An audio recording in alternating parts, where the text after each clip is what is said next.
Mindset. I mean, you and just took a while of like being around those people and kind of seeing how they structured their deals, um, and really taking a look at myself, like, hey, can I do this? And like getting partnered with the right people and getting the right deals and all that, and not being scared to take those losses, because you're going to get hits along the way.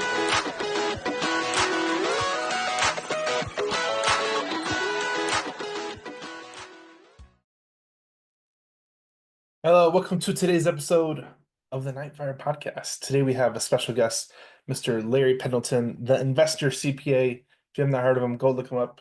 He does a lot of episodes about taxes. Where are you from? What part of the country are you from? Or living? Where are you speaking from? I'm in Ugh. Norfolk, Virginia, so Southeast Virginia for those familiar with the state. Norfolk, Norfolk. My brother lives in Dumfries. Okay, yeah, that's probably about a four hour drive west from me. So yeah, a Oh, lot of investors going out of Dumfries doing more so of the lease options out there now. mm, mm. Okay. Can you give some people a 30-second elevator pitch? How long you been doing the CPA, all that jazz, and then we'll jump right into it. No, I appreciate it. Yeah, been CPA for over 2 decades now. My niche has been real estate. So under the Investor CPA umbrella, we have our tax business with PC Financials, and we have our real estate business with CP Realty. I've been doing investing in real estate for over a decade now myself. Just kind of took a while to kind of get comfortable with it. So we've done the flips. Rentals, syndications, funds, and now focusing more so on mortgage notes and new construction, single family. Nice. I'm excited about this conversation because we're gonna do it. I have like two different subjects I want to cover, and then we're gonna jump into some fun. So, first thing I want to talk about, just for clarity's sake, so I do a lot of seller financing and um, just negotiating seller financing with sellers. Mm. I want to knock this out first because I'm gonna cut this into a separate clip, and we're gonna share it with sellers. Nice. So, or if a seller, what are the benefits? Cut. What are the benefits? What are the benefits sellers get by getting seller financing on a note? Like, why is it important to them? What type of tax benefits do they get? Um, why is it important as me as an investor? Why is it important to negotiate for seller financing? So in the aspect of if you're selling the property or selling the paper, which the tax aspect of is that you're trying to really defer the taxes over an extended period of time. So instead of selling the asset and being taxed all in 1 year, you get to defer that over multiple years. So without getting too much in the weeds, it's almost like a gross percentage of the principal, the interest that would be in the taxable in certain years. So it's just that's the main benefit is okay. I'm just going to spread out the capital gains over an extended period of time instead of taking it all in 1 year. So it helps out a lot. Helps out a lot for taxes and capital gains, and most people, uh, their silent partner is always going to take their cut, Mr. Uncle Sam. Exactly. They'll find a way to get theirs. They'll find a way to get theirs, and it's inevitable, and death and taxes that can't be avoided. Nope. All we can do is just leverage other ways. I tell people it's almost like you're in this constant cycle now. You leave one rat race and then you're really in another one now where you're looking for the next asset to hold that may generate some losses year one to help offset what you sold so that you don't have to keep worrying about holding a property forever that you don't want to hold. It's a weird conundrum that cycle creates, because I was talking to an investor, and his CPA told him he needed to buy something for depreciation. Hmm. The thing he bought was worthless. So now he has a loss for real. Yeah, I mean that's the key piece of it, especially how like I do my strategies. Like we try to take everything into account and really merging the investment and the tax world, and that's why the investor CPA is on purpose. Is because investor first and then CPA, because if it's not a good investment, The tax piece is just a 1 year thing. You'll see that benefit come and go if you just got something and it's a headache for you over an extended period of time. Very, very important. You got to Yeah. put your investor first. Yeah, put the investor hat first and then worry about the it was where the tax benefits at. Very, very valid. I see a lot of people make that mistake all the time. So I'm glad we're mentioning it now. Yep, get out the way. Don't let the tax tail wag the dog. Um, a lot of people and I talked to a lot of investors and I'm thinking of one specifically. He's like uh some people want to hear certain things from certain CPAs, and you know what I'm talking about of different uh le not necessarily legal advice, but tax advice from Hmm. certain things. What do you say to those people that want to hear certain things in their favor um for dealing with Uncle Sam? It's way more so how they're asking the question, and it's not so much of like what can I do, but like how can I get this right off, or like or how do I help save on taxes, or how my entity structure may help with tax savings. So like really that term how really triggers that the the thought process that their advisor should be going through. Okay, how can we get this done? And then how to really structure in the way where the person has to then change themselves as well as how they invest and the time they spend in order to do so.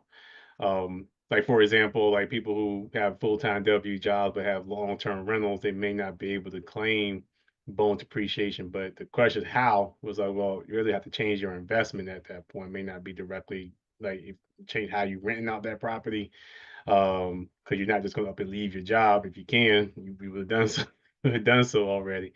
So that's really if you're trying to like get to a particular answer that you want to hear is okay, how, and then that thought process of how do we merge where that person is at to where they want to get to, and go from there. The one I hear a lot is the entity structuring. Everybody gets stuck in the weeds about entity structuring and like, do I need to do S corp or C corp? And you can correct me if I'm wrong, but I always tell people like you don't need to be S corp if you're not making money. Yeah, I was just talking to had lunch with a client the other day. We're talking about some investments and young kid. I'm 40. I think he may have he's 25. He may be. He was telling me about his LLC and he just kind of threw out there. I was like, man, should I be an S corp? And I'm a very blunt individual. I was like, are you making any money? He was like, "Oh, I'm making a little bit of money." I was like, "No." Like I tell him, unless you're netting $50,000 a year, S corp doesn't really make sense for most businesses at that point. So it's like, hey, what type of business are you running determines that, and then how much money then you're actually making. Because especially aspect of the LLC by itself doesn't help you save on taxes, and this whole aspect of doing an S corp only helps with FICA taxes. So unless you're making money to pay yourself a salary, you're not going to really help yourself at all. You heard it here first. Heard it here first. I talk to a lot of people, so I know this. And like I said, we got to clear some things up here. This is part of the conversation.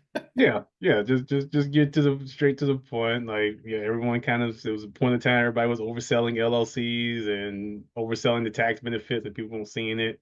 And now people are now the wolves are out there overselling S corps now and rushing people into that. Now they got all these additional compliance costs annually that they got to do.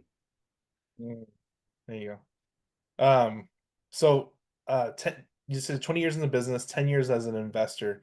What was what was the kind of getting over that hump to get actually become an investor in the real estate space? No, after being in the business for 10 years, like you knew a lot at that point and you should have talked to a lot of people at that point doing different things. Like, Yeah, it's limiting mindset. I mean, you and just took a while of like being around those people and kind of seeing how they structured their deals, um, and really okay, taking a look at myself, like, hey, can I do this? And like getting partnered with the right people and getting the right deals and all that, and not being scared to take those losses, because you're going to get hits along the way. You just try to minimize them as much as possible. So, So yeah, like I said, I've been fortunate to be connected with some right people who's like, hey, you've been doing this, like, take a look at this, like, sign off, and like we'll split the profits, whatever, and go from there. Um, what are some tax strategies that are often overlooked that people like forget about or just don't think about it in general that everybody can participate in if they're a property owner? Yeah, I think the aspect of properly getting their kids involved with the business, like especially early, when you're able to kind of pay them up to a certain amount and not have to withhold taxes from their pay, and the kids don't have to file taxes if they're under a certain dollar threshold, depending on which state that you're in. So that okay, you're basically able to kind of pay them without having to worry about them paying taxes. So you're shifting your money to a lower, a lower tax bracket at that point. I think really I think people know about IRAs and all that, but like really solo 401ks is another thing people overlook, especially those who are flipping, um, doing property management work, stuff like that. Is kind of key in that space. Like when the aspect of like doing the rental properties, like I think people are very familiar with depreciation itself, but I think people only focus on the bonus piece of depreciation is more so just accelerate depreciation as a whole, where you can still see value with cost segregation studies without having to worry about do the bonus. So it's just okay. Once again, is the cost outweighed by the tax savings that it will create at that point. So it's just kind of like really digging into the weeds of like, hey, what makes the most sense and leveraging those opportunities there that people overlook because they see the bonus appreciation starting to dwindle down and they start to look away from it. Like, no, there's still some benefit there. Let's not let's not completely do a 180 and not consider it at all. Yeah. On the kid stuff, I think a lot of people forget about that one. Do they have to have their own bank accounts, or can it be like I'm gonna put it Yeah. from my left pocket to my right pocket? Yes, having the kids have their own bank account is definitely needed. And it just helps with like I'm not saying it's going to mitigate your audit risk. It's just if the audit comes, the paper trail is there. So it's I thought it was electronic payments, like don't do cash, like just do a simple quick transfer from one account to another, and now you're all covered. Like if the IRS starts to send you a letter about certain deductions that you got going on. A lot of people are scared of like audit risk. Uh, Hmm. is there like what's what the percentage is of people getting audited? And is the people being audited are they doing stupid things to get audited? Like is Yeah, that like a is there like yeah, a ratio here? yeah, the percentages of like people getting audited are still rather low because it always starts with just a letter like, hey, can you verify X, Y, and Z? What ends up happening why people get letters is they forgot a 1099, like they're supposed to report that income or they reported it somewhere else so it's buried, but they have to really kind of specify like, okay, how does all factor in, but it was already in there per se. um, or they're reporting expenses in places that don't make sense. Like I run a tax business. Like why would I have expenses in repairs and maintenance? So you really have to kind of like look at like are the expenses that you're reporting make sense to the type of business that you're running, and if not, all right, that does kind of trigger certain trigger yellow flags, red flags for them to at least send a letter of like this doesn't make sense. Like why is your tax business reporting repairs and maintenance? Like what's going on? Especially if you got a virtual office and stuff like that. So yeah, like so you just gotta be mindful like where you kind of reporting stuff, or you just so much significant losses year after year after year after year, and it's not based on depreciation or Section 179. Is okay, like, are you really running are you really trying to run a profitable business, or is it just a tax shelter? And then, like I said, they'll try to catch you there. Try and catch it. Exactly. People do the darndest things out there. Uh, this is not what is this is not legal advice. Yeah, not legal advice. Really not even tax advice. It's like basically everything's like verify with your advisor who however do that people do their research, but tries to be as informative as much as possible, even on podcasts. Absolutely. No, that's one of the main things is getting the information out there, even if it's general, because a lot of people don't know what they're doing at all in a lot of different ways, and Hmm. they could be experienced for 5 to 10 years and still not know what they're doing. Yeah, I mean, there's some good things about Google University and YouTube and Chat GPT. But it's still all general in nature. Like your particular circumstance, like is going to Changes vary to everything. whatever you got in your source from. So you have to ensure that where you're at kind of applies to whatever type of strategy that you're looking to do. And even the aspect of all CPAs or tax advisors or accountants, like we're all not made the same. Like I teach CPAs about what I do and educating people on like real estate and tax savings. Just because you have three letters behind your name, that doesn't mean that person knows the whole tax code. Like nobody can. Like I don't do nonprofits. Like I don't do payroll. Like there's stuff that like there's other experts at that, and I defer to them. But we all kind of stay in their lane so that we help support one another. That's a big point too. I like to hit on too is that everybody the the CPA industry is not a one all catch all. There's sub niches and expertise in between everything. And if you're doing nonprofits, don't talk to an investor CPA. Right. Yeah. And I send people to certain referrals. I look at it this way, and like if you need brain surgery, you're not going to go to your dentist. Like the surgeon and your dentist are both doctors. They're both smart, and they probably graduated top of their class, but they took different paths of where they wanted to specialize in their in the field of being a doctor. The term doctor is rather broad. You can be any type of doctor and not be able to help anybody physically. Maybe a psychology doctor, like all that stuff is needed. Same thing with CPAs. It's like there's certain niches you can drill into, or you just be the general CPA and just be like a. Like I'm one of you can't even be a jack of all trades because there's so many different areas you can go into. Yeah. Um, I want to jump into this topic. I'm excited about this, but let's talk about notes for a second. Hmm. Now, you said you did flips, rentals, and all this stuff, and you ended up at notes Yep, last. yep. And once again, just getting around certain people and certain clients, and it was like getting invited to different conferences. So about 3 years ago, I was invited to the DME, Diversity Mortgage Expo, uh, Mhm. and like I said, it was one of our private lenders for our new construction projects. And I knew she like kind of did some land investing, and then she's like, you should check out this note. You probably could pick up some clients. And I just went there just to learn. I really wasn't there to pick up clients. And then come to find out, like, man, you can actually buy someone's mortgage and truly be the bank and cash flow off of that without having to worry about dealing with tenants and toilets and termites. And like, hey, I'm sold. Now, the notes you're doing, are you doing land notes? You're doing house notes? Are you doing commercial notes?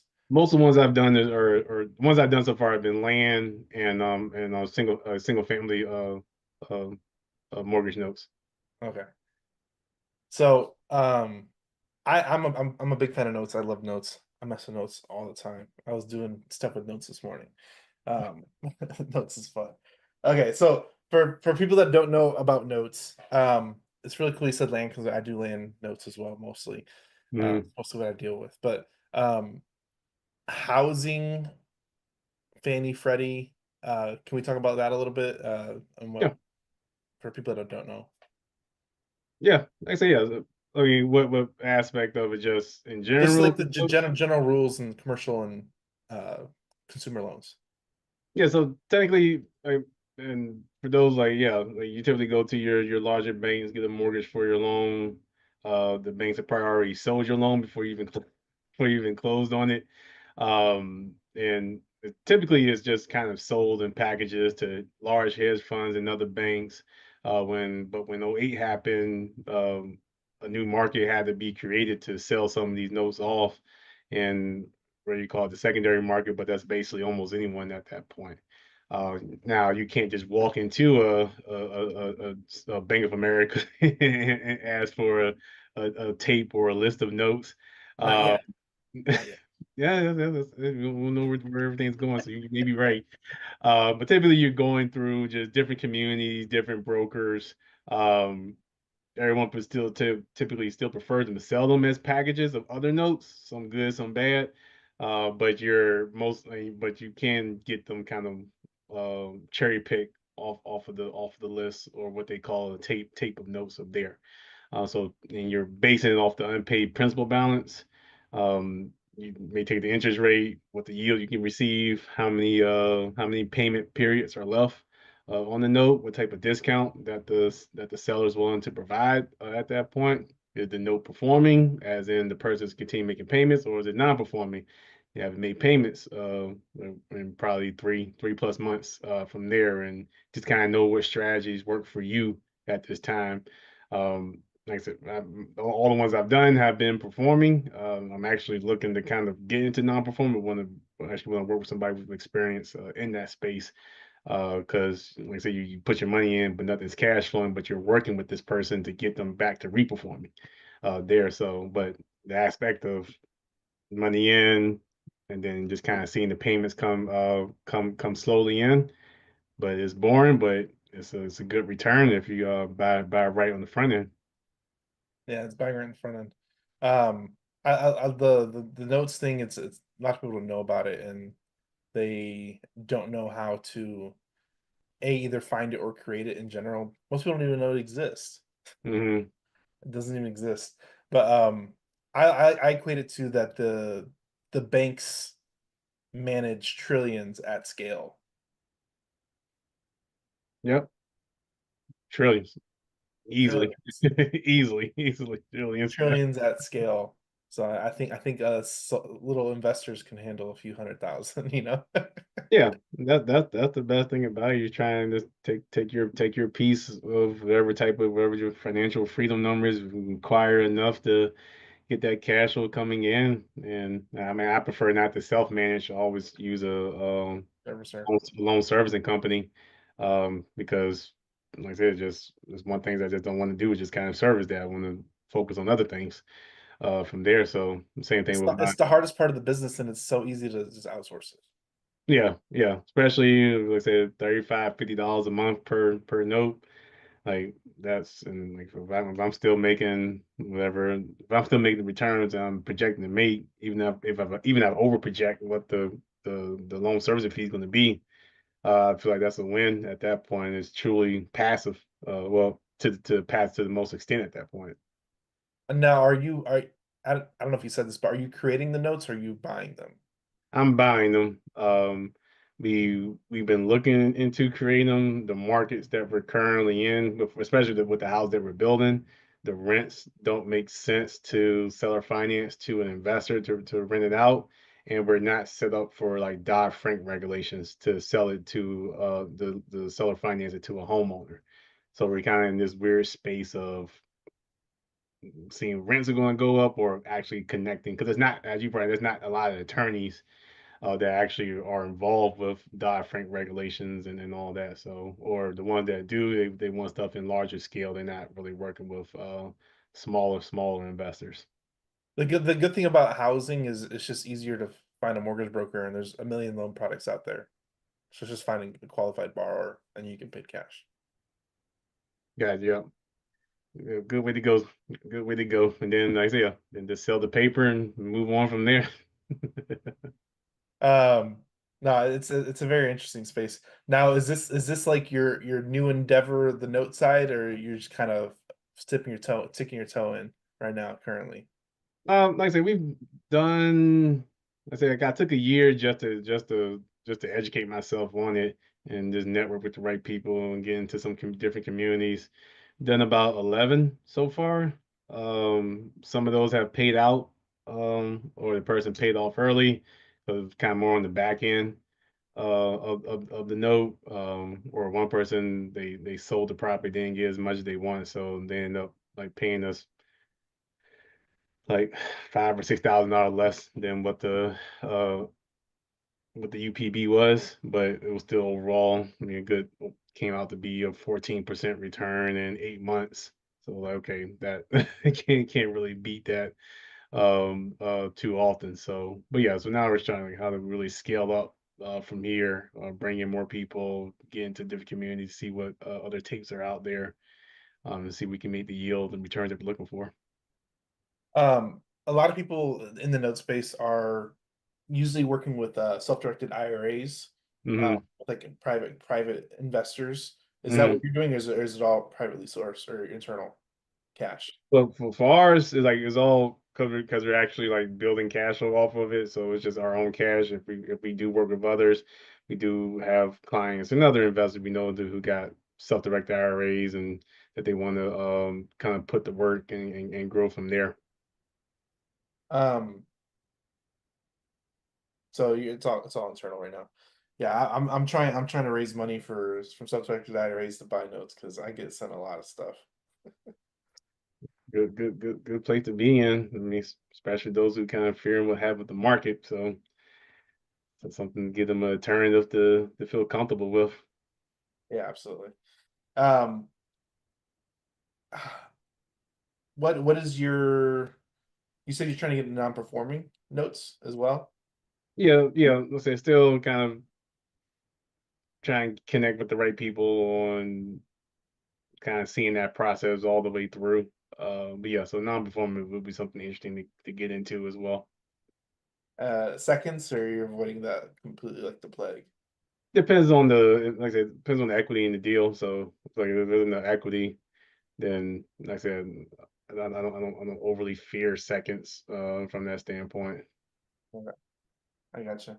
Um, on the notes you're acquiring, how are you searching for those, or what's the process for that for internally for you? Really, in terms, just more just relationships. So there's a guy in Florida who makes his own notes. I end up buying from him. There's a lady out in San Diego. She buys them in packages from hedge funds and family offices, and I just cherry pick off of her list there. So yeah, so it really I just kind of connect to different groups, or different hedge funds to see where I can just cherry pick from. Yeah, it's the note thing is very relationship based. Yeah, yeah, because like it's such a small community, and like they don't want to have known that they thought they was gonna get it sold to someone, that person didn't come through and buy it. So like so you end up hurting their name because they had someone they were trying to buy it from, or so you gotta be cautious how the relationships with those kind of go and execute when you can. Yeah, 100%, 100%. Um, what is I don't know, what's the future look like for you? You doing more flips, or you just gonna go 100% of the notes, or what do you, after doing a lot of different things, what's your personal? Yeah, right now is like I said, yeah, we're gonna keep growing the notes as they come along.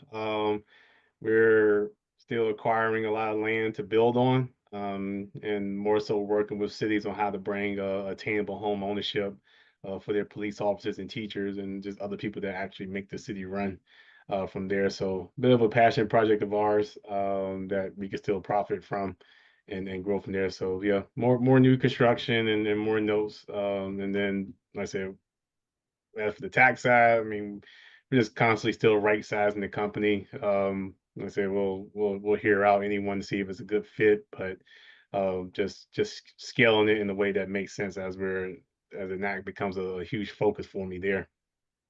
You just mentioned something about doing stuff for the teachers and police officers. What are you doing there? Are you helping build new homes for them, or Yep, what's? yep. So just get them in position to actually buy homes in the cities that they work in, so they're not having to commute 30 plus minutes from another city to where they work at. So and how to restructure the deals and stuff so it makes sense for everybody involved and getting the cities to uh, sacrifice certain parts of what they're looking for as well, and without having to be just low income housing being built. Is this like a nonprofit or like some type of subsidization through the That's a through? for profit. So yeah, make sure we're basically bringing our like we'll build the homes a certain way, cities provide the land, and then we'll work with the lenders on okay how to make the mortgage, not make the mortgage like 30% or less of their monthly take-in. Ah, it's really important because you said working where they living where they work is huge. Because Yeah, I used to work in Chicago. I used to live in Chicago, and that was people would commute hours yeah, to yeah. work. It's terrible, especially like I say price of everything going up, and the increase in pay isn't matching the inflation at all, and everything that's going up. So we can at least do that so that you're not putting that stress on, like I said, to the people who's actually making the city go and taking care of kids and making us all safe. How is this? How is the city participating in this? Like you said, they're providing the land. Yeah, So so you got cities that own land, and I tell them it's you can subsidize the land, or you can like, as I tell council members, you you want to sell the land, you want to collect property taxes, and you want to tell people that you care about like affordable home ownership. your Those constituents. those three things don't match up. It's like good, fast, or cheap. You can pick two. You're not gonna have all three at Yeah, that. So it was like, okay, if you can still collect property taxes without impacting property values, look out for your constituents and actually get more of those who voted for you to actually live in your cities without having to just be a renter all their lives and actually give them opportunity for home ownership. Then it's the aspect of like what makes sense in regards to subsidies of the land and how we can make that work from there and just have it all kind of funnel through a program that people have to qualify for. the are you putting some type of parameters on the buyer that way they can Yeah. get some type of really cheap property subsidized by the state, and you guys kind of form it up and they leave a year later and sell it for a huge profit. Yeah, yeah. Like I say, it's like because we'll still sell the homes at market values. Like I say, that's when we kind of working with our relations with the banks on the type of mortgages and all that. Whereas like it's not some extremely long 50-year note mortgage, but like it's still 30 years, still market price. But okay, let's actually get the note down, and what can we do on our end to still build quality homes without going cheap, but we'll sacrifice our profits for the sake of the homeowner having a cheaper mortgage. That is a conundrum of conundrums right there.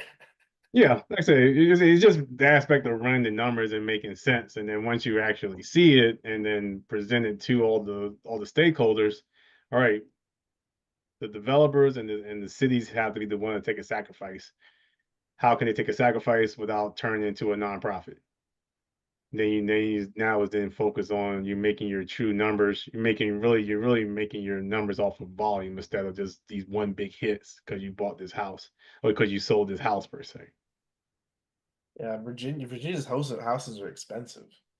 Yeah, like where we are, the average home price for a 3-2, Probably 450. like well 3-2 1,500 square foot to 2,000 square foot home can probably go for 325. Yeah, you get into like the 2,500 square foot homes, you can get into the 400s rather easily. Yeah, yeah, Virginia's crazy. It's an interesting goal and dynamic. I've never heard of anybody doing that for for that, and even subsidizing from the state, because state owns a lot of stuff, but last a lot of time the state the state is like they're land bankers is what I see them like. They'll get stuff. I had a property come up in North Carolina, and the state owned it for like 30 years, and they just sat on it, and then they're like, "Oh, we don't need it. We're just gonna auction it off." And I'm like, "You've owned this thing for 30 years. Like you're a part of the problem." Yeah, they are. I mean, we got a house from the city one time, and somebody was living there, and the guy was paying rent all this time to the city, To the and city. and yeah, because the city owned the property, they foreclosed, they took over the property from the owner, but the guy just kept paying rent, and then I guess the city did like an auction, like a but an audit of their records, And they was like, hey, where was the money that he was paying going? Like they had no clue. He was just mailing, like he said, I mailed it to this address that I was told to mail my rent to. And he was there for like 20 years. He was like, no one had any issues. And he was like, I haven't been like financially strapped. So he's like, I just paid my rent and kept it moving. And he said, I wish I would have known nobody was taking record of this. I probably wouldn't have been paying anything. Right? Yeah. He, So he found, he found a legal loophole. And yeah, like I say, he just be mindful of whoever your landlord is, and make sure it's not the city. You just make sure they're keeping track of it, because like man, I'm not sure. I know over 20. I'm not sure how much it really would have been, but that's significant. Um, it was probably really that's a cheap huge too. oversight there. He wouldn't want to leave anyway. It was probably super cheap. Yeah. I forgot what his. I mean, it's been a few years, but it's like I forgot what he was paying, but it wasn't much. And like I said, he was just kind of at that point where he was going to like end up moving.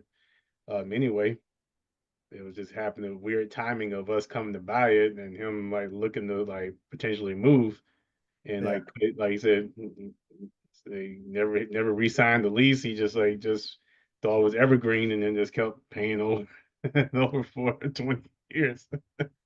that's wild. I've never heard of the city owning a rental. That's wild. Yeah, That's a yeah. first. So it was like cool. Like, yeah, y'all need to do some investigating, and we'll see that. I'm not sure whatever what came of that.